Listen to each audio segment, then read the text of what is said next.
Keep an open mind. Keep an open mind.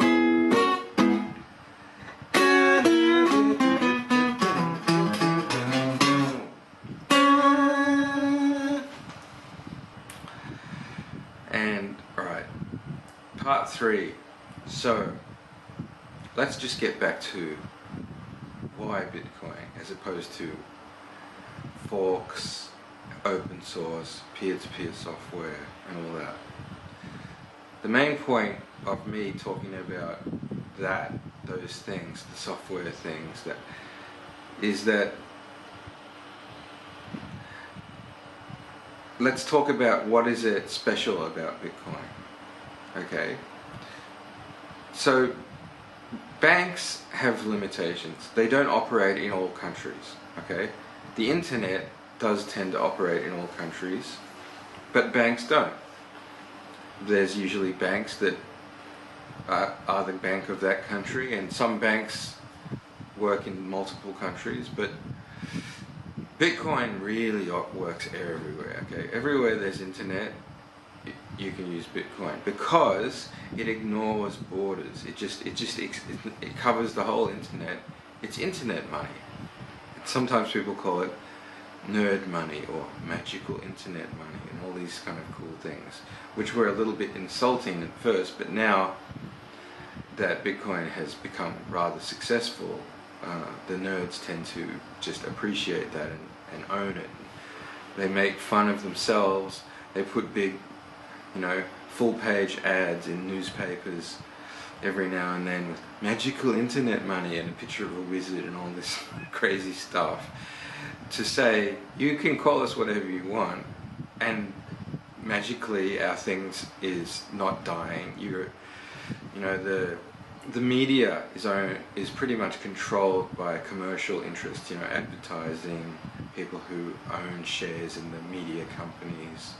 You can't say they have no influence. They obviously have some level of influence. Some people think they have 100% and others think 50%. Sometimes they think, well, there's staff there who wouldn't work there if they didn't have some control over what they say, all these things. But generally, it's been noticed that the mainstream media has been very, very unpredictable. Like, it doesn't stay with one message. Most of the time it's negative about cryptocurrencies, especially when politicians or big business leaders are criticizing, or heads of banks, Like there's a famous story about Jamie Dimon, who's like the JP Morgan Bank, like CEO or whatever you call it, and he's been very negative about Bitcoin. Meanwhile, he was trying to copy it, and their projects, and they're trading it, even though they said they don't trade it. They trade it. Everything he was just a complete hypocrite. He was seen in meetings to say, oh, we have to be careful about Bitcoin, it's going to come and eat our lunch, In other words, Bitcoin is a competition with banking. You don't have to have a bank. You can just use the software.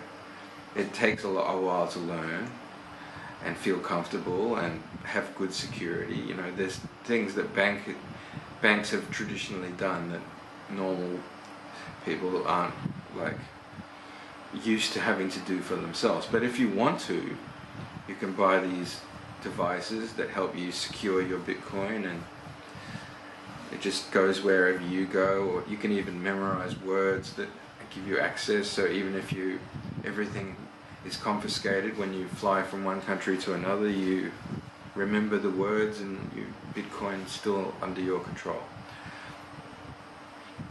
And they might confiscate some device you have but not know the PIN number, and they try to break in and the thing just blows itself up or whatever. The main thing is that you couldn't do that before. So Bitcoin is a new kind of money that you have whatever other people want to define money as. You can choose to listen to my definition, and my definition is money is whatever people use as money. Okay? That's not allowed. You can use guitar picks, you can use shells, You can use gold bars. You can use deeds to your house. You know, you can go to a poker game and say, this is the deed to my house. If you, I'm putting this up and I sign it over to you if you win. You know, you can, that's an asset. You can use a car. You know, you can have collectibles like toys, art. All the objects of the world can be used like money. Paper money is just a kind of convenient money that is easy to carry around. Unless you're in Venezuela where you need a wheelbarrow to be able to buy anything with money because of their problems with that devaluation, such that their paper money just lost so much value. It's not really easy to carry around anymore. And guess what? In Venezuela, because of that, Bitcoin became quite popular. You can carry around as much Bitcoin as you want. You know, billions of dollars is the same as $1. You know, when it comes to carrying Bitcoin, it has no weight, and that makes it very good for traveling money.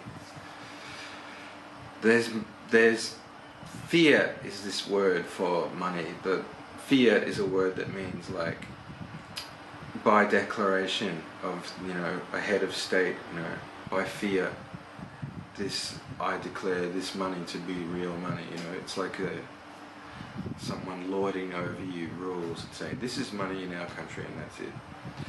And banks' money is supposedly usually connected to the fiat currency or the cash, but it's not really. It's just a database that says this person has this much of this currency, but the bank really has all the currency. And Bitcoin is a little bit addressing that reality of who really owns the money. So that's part 3, and I can get onto this thread again maybe in a week or 2. Or sooner, who knows, but I have other threads I want to go on, and I hope these 3 videos have been useful. I've tried to be more quick about it, and I'd like it if people ask me questions. If you want me to be much slower, simpler, you know, I'll try to put some links to Bitcoin videos that make it much more, you know, have graphics and, you know, music and everyone showing you pictures of what nodes are supposed to really look like, even though they don't look like anything because they're software running on computers. That can help you visualize. But the only real way to learn Bitcoin is to actually get some and spend some, and then you feel, oh, wow, Bitcoin, wow, it works. Okay, see you.